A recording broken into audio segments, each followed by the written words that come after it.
जैसा कि last episode में हमने देखा कि लुओ फेंग मिस्टर वू के ऊपर बहुत ज्यादा भड़का हुआ था। वो उससे कहता है वो तीनों पासकोड भी फेक थे, तुम्हारी वो क्रिस्टल हेरिटेज बॉल भी फेक थी और तुम्हारी वजह से बहुत सारे लोग मारे गए। तो मिस्टर वू उससे कहते हैं मानता हूँ कि वो तीनों पासकोड्स फेक थे, पर क्रिस्टल हेरिटेज बॉल रियल में है क्योंकि मैं ही वो क्रिस्टल हेरिटेज बॉल हूँ। उसकी ये बात सुनकर ये चारों काफी ज्यादा शॉक हो गए थे। तभी मिस्टर वू और बताते हैं, और सच कहूँ तो वो क्रिस्टल बॉल मेरी ओरिजिनल फॉर्म है।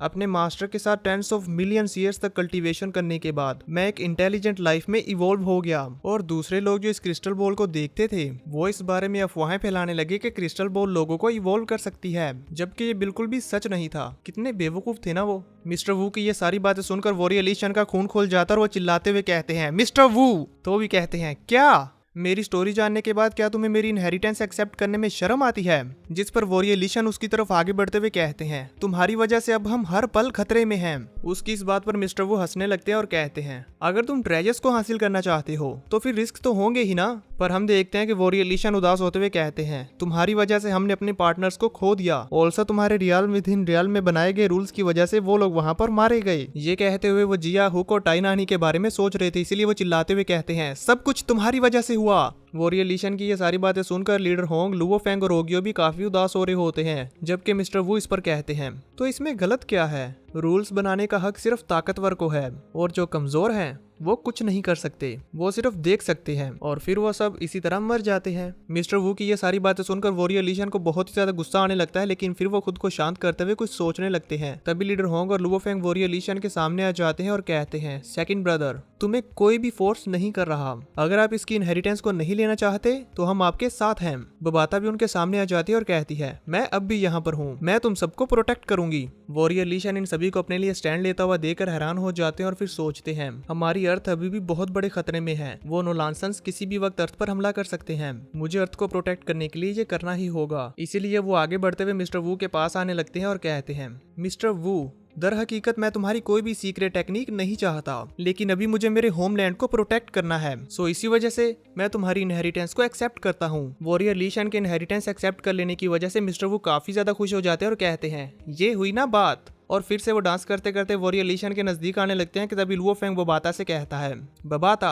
तो वो फौरन से कहती है समझ गई। साथ ही वो मिस्टर वू से कहती है ओल्ड मैन वैसे तो मैं ये करना नहीं चाहती थी, पर तुम्हारा नेचर बहुत ही ज्यादा बुरा है, सो इसी वजह से मैं तुम्हें ली शन के साथ अभी के लिए कुछ भी नहीं करने दे सकती। ये कहते हुए वो मिस्टर वू को एक बॉक्स में ट्रैप कर लेती है और कहती है अभी के लिए मुझे तुम्हें टेम्परेरी ऑफलाइन मूड पर डालना होगा। जिस पर मिस्टर वू खुद को कह दुआ देकर कहते हैं क्या नहीं नहीं रुको रुको। पर इतने में बबाता उन्हें जबरदस्त झटके देकर ऑफलाइन कर देती है। उनके ऑफ होने की वजह से वो खुद को संभाल नहीं पाते और अटूका के ऊपर गिरने लगते हैं। हम देखते हैं कि अटूका तो वहां पर उनके पीछे छुपकर बड़े ही मजे से एप्पल खा रही थी कि इतने में मिस्टर वू उसके ऊपर गिर जाते हैं। वो बचकर भागने की कोशिश करते हैं लेकिन नहीं बच पाती और मिस्टर वू के नीचे दबकर बेहोश हो जाती है। और फिर वो बाता कहती है चलो इसका तो काम तमाम हुआ। ये कहते हुए वो अपनी टेल से इन दोनों को जकड़कर खींचकर साइड की तरफ ले गई थी। अपने सामने ये नजारा देखकर वॉरियर ली शन तो काफी हैरान हो गए थे। तो अब लुओ फेंग उनसे कहता है सेकंड ब्रदर अर्थ को प्रोटेक्ट करने के लिए हमारी कॉम्बैट पावर में काफी इजाफा हुआ है। जिस पर लीडर होंग उससे कहते हैं पर ये अभी भी काफी नहीं है, हमारा दुश्मन यूनिवर्स लेवल पर है और हम लोग सिर्फ स्टार लेवल पर हैं। दोनों के बीच का डिफरेंस बहुत ज्यादा है। उनकी ये सारी बातें सुनते हुए ओगियो कुछ सोच रहा होता है और फिर लुओ फेंग की तरफ बढ़ते हुए कहता है बॉस मुझे एक काम है जिसे करने के लिए मुझे टेम्परेरी यहाँ से जाना होगा, क्या मैं चला जाऊँ। जिस पर लुओ फेंग उससे कहता है ठीक है पर अपना ख्याल रखना। अब इसके बाद ओगियो वहां से चला गया था। अब सीन चेंज होता हमें दिखाया जाता है कि लुओ फेंग और उसकी पूरी टीम बोलान प्लेनेट पर आ चुकी थी, जहां पर आने के बाद वो किसी के आने का इंतजार कर रहे थे। थोड़ी ही देर में वहां पर एक स्पेसशिप आता है जिसके अंदर से एक अननोन पर्सन बाहर आता है और हमें पता चलता है कि ये अननोन पर्सन तो मिल्की वे यूनिवर्स बैंक से आया है, जो वहां पर लुओ फेंग के सामने आते हुए खुद को उससे इंट्रोड्यूस करवाता है और कहता है मैं मिल्की वे यूनिवर्स बैंक स्टाफ मेंबर्स में से एक हूँ। और फिर कहता है प्लीज जो भी चीज आप मेरे हैंड ओवर करना चाहते हैं वो मुझे दे दीजिए। जिस पर लुओ फेंग अपनी स्पेस रिंग में से एक स्टोरेज रिंग को बाहर निकालता है और फिर इस पर्सन को दे देता है। जिस स्टोरेज रिंग को वो पर्सन पूरी तरह से स्कैन करता है और फिर उसके डाटा को एनालाइज करते हुए लुओ फेंग से कहता है जब ये सारे ट्रायर्स सक्सेसफुली बेच दिए जाएंगे तो इनकी जितनी भी पेमेंट बनेगी वो सारी डायरेक्टली आपके अकाउंट में ट्रांसफर कर दी जाएगी। ये कहते साथ साथ वो एक फॉर्म बनाता है और लुओ फेंग उसे कंफर्म करने के लिए कहता है, तो लुओ फेंग उसे कंफर्म कर देता है। कंफर्मेशन हो जाने के बाद वो पर्सन उस स्टोरेज रिंग को लेकर वहां से चला गया था, जिसके अंदर लुओ फेंग के सभी ट्रेजर्स मौजूद हैं। उसके चले जाने के बाद अब हमें कुछ देर बाद का सीन दिखाया जाता है, जहाँ पर हम देखते हैं कि लुओ फेंग, लीडर होंग और वॉरियर ली शन हुक और जिया की ग्रेव के सामने खड़े होते हैं। यानी कि दोस्तों, लुओ फेंग ने हुक और जिया की बॉडी को बोलान प्लेनेट पर दफना दिया है। लुओ फेंग जिया की स्टोरेज रिंग को उसकी ग्रेव पर रख देता है और फिर उनके साथ बिताए हुए पलों को याद करने लगता है कि कैसे वो स्टार्टिंग में उनसे मिला था, फिर उन्होंने साथ में टाइम स्पेंड किया, इवन साथ में बैटल भी की और फिर साथ में लीटिंग वर्ल्ड में गए, जहां पर इन्होंने उन्हें खो दिया। इन सारे पलों को याद करते हुए लुओ फेंग, लीडर होंग और वॉरियर ली शन काफी उदास हो गए थे। अब ये सब कुछ सोच लेने के बाद लुओ फेंग कहता है, जिया, हुक, तुम यहाँ सुकून से आराम कर सकते हो। यहाँ पर बहुत ज्यादा शांति है और यहाँ पर कोई भी केओस और फाइटिंग नहीं होगी। अब इसके बाद लुओ फेंग और उसकी पूरी टीम जिया और हुक को हमेशा के लिए अलविदा कर देते हैं। व्यू चेंज होता हमें दिखाया जाता है कि लुओ फेंग दोबारा से अर्थ की तरफ बढ़ने के लिए अपनी जर्नी को शुरू कर देता है और वो लोग ब्लैक यूनिवर्स से होते हुए बड़ी तेजी के साथ अर्थ की तरफ बढ़ने लगते हैं। एयरक्राफ्ट के अंदर हम देखते हैं कि बुबाता कुछ रिसर्च कर रही थी, जबकि लुओ फेंग अपनी चेयर पर बैठे हुए कुछ सोच रहा होता है। तभी वॉरियर ली शन उसके पास आते और कहते हैं, कल हम लोग अर्थ पर पहुंच जाएंगे, पर अभी तक हमें ओगियो की कोई भी न्यूज नहीं मिली, कहीं उसके साथ कुछ हो तो नहीं गया होगा। तभी बुबाता वहां पर आती है और कहती है, वो अब आजाद है, हो सकता है कि वो मिस्टर वू की तरह अपनी लाइफ का मीनिंग ढूंढने के लिए निकल गया हो। बेसिकली वो लुओ फेंग को चिढ़ाने की कोशिश कर रही थी, जिस पर लुओ फेंग कहता है,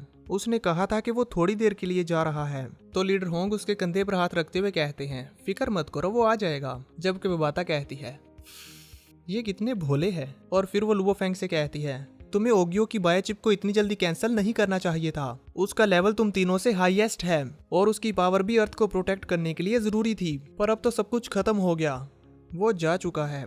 लुओ फेंग कुछ सोचते हुए अपनी चेयर से उठता और फिर चलते हुए मॉनिटर की तरफ आ जाता और फिर कहता है, हम नहीं जानते कि वो चला गया है या नहीं, पर ये उसका फ्रीडम था, अगर वो जाना भी चाहे तो जा सकता है। लुओ फेंग अभी इस बारे में बात कर रहा होता है कि तभी बुबाता के पास एक ईमेल आता है, जिस ईमेल को देखकर वो काफी ज्यादा खुश हो जाती है, क्योंकि उसमें लिखा हुआ था कि आपने जो एसेट्स बिकने के लिए दिए थे वो सारे सक्सेसफुली बिक चुके हैं। उस ईमेल को देखकर बुबाता की तो आंखें चमक जाती है और वो खुश होते हुए लुओ फेंग से कहती है, जल्दी से अपना ईमेल चेक करो, सारे एसेट्स सक्सेसफुली बिक चुके हैं और पैसे भी हमारे बैंक अकाउंट में आ गए हैं। वॉरियर ली शन भी बहुत ज्यादा खुश और एक्साइटेड हो जाते हैं। अब बुबाता मॉनिटर पर उन्हें दिखाती है कि कितने ज्यादा पैसे उनके अकाउंट में आए हैं। मॉनिटर पर तो पैसों की बारिश हो रही थी। लीडर होंग, लुओ फेंग और वॉरियर ली शन देखने लगते हैं कि कितनी ज्यादा अमाउंट आई है हमारे अकाउंट में। बुबाता उन्हें चेक करते हुए बताती है कि सारे एसेट्स को बेचकर टोटल रेवेन्यू बना है 1,123 मिलियन यूनिवर्स कॉइन्स। इतने ज्यादा पैसे देखकर ये तीनों भी बहुत ज्यादा खुश हो जाते हैं और लुओ फेंग भी कहता है, टोटल 1,123 यूनिवर्स कॉइन्स, जिस पर बुबाता कहती है,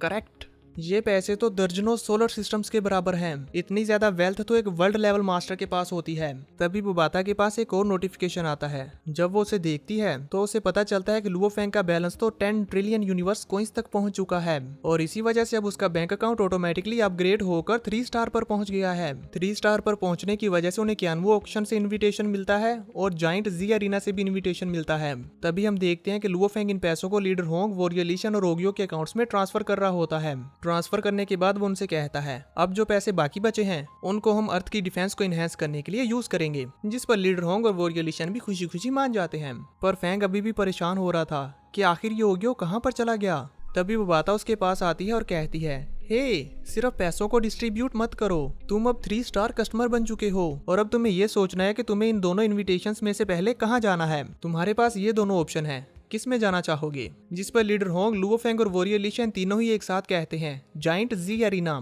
बुबाता उनकी ये बात सुनकर जरा सी भी खुश नहीं होती और कहती है, 3 क्रेजी फाइटर्स। और फिर इन तीनों को बताती है, जाइंट जी अरीना में तो डेली फाइट्स होती हैं, किलर अरीना और इसमें सबसे बड़ा डिफरेंस ये है कि यहाँ पर जो भी बैटल होती है वो लाइफ एंड डेथ बैटल होती है। अगर तुम हार गए तो तुम मारे जाओगे। वॉरियर ली शन स्ट्रेचिंग करते हुए कहते हैं, जाइंट जी अरीना, मैं वाकई उसे देखना चाहता हूँ, लेकिन बेहतर यही होगा कि पहले हम जंग की तैयारी करने के लिए अर्थ पर पहुंचे। तो बुबाता उनके पास आते हुए कहती है, अरे, हम वर्चुअल यूनिवर्स में जाकर ये मैच देख सकते हैं। इसके अलावा इस तरह की रियल बैटल्स को देखना तुम्हारी ट्रेनिंग और कल्टीवेशन के लिए भी बहुत हेल्पफुल रहेगा। तो वॉरियर ली शन कहते हैं, तो देर किस बात की, चलो अभी देखते हैं। और फिर ये लोग वर्चुअल यूनिवर्स में जाने की तैयारी करने लगते हैं और इसी के साथ ये एपिसोड खत्म हो जाता है। तो देखेंगे नेक्स्ट एपिसोड में कि इन्हें वर्चुअल यूनिवर्स में किसकी फाइट देखने को मिलेगी। अगर आप लोग जानते हैं तो मुझे नीचे कमेंट करके जरूर बताना।